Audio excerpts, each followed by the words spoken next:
US completely pulling out of embassy in Afghanistan over the next 72 hours.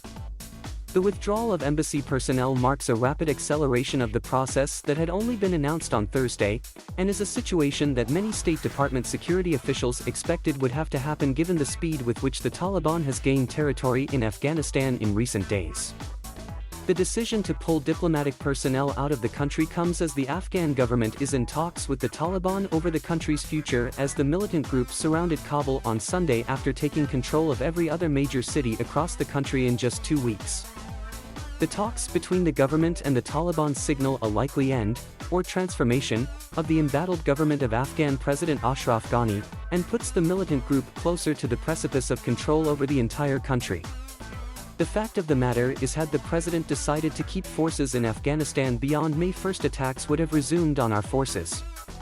The Taliban had not been attacking our forces or NATO during the period from which the agreement was reached to May 1st, Blinken said, in reference to the May 1st withdrawal agreement the Trump administration had brokered with the Taliban.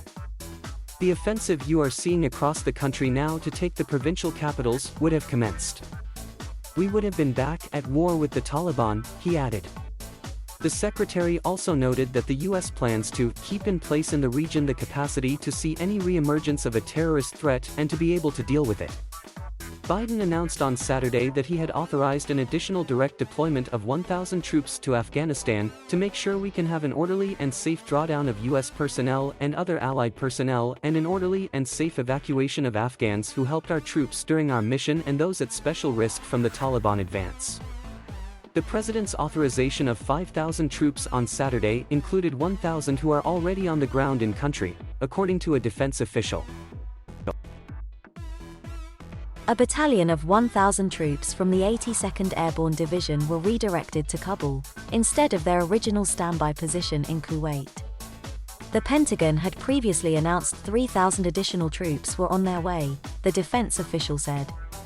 The U.S. Special Representative for Afghanistan Zalmay Khalilzad has requested that Taliban fighters not enter Kabul until the U.S. citizens are evacuated, according to a source familiar with the discussions. Blinken told Tapper that the U.S. has not asked the Taliban for anything to allow for a safe U.S. evacuation, saying, "We've told the Taliban that if they interfere with our personnel, with our operations as we're proceeding with this drawdown, there will be a swift and decisive response." But the secretary would not say if the U.S. has offered the Taliban anything in exchange for promise of safe passage for Americans and others out of the country. This is a breaking story and will be updated.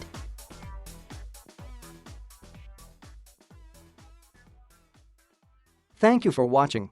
Please subscribe.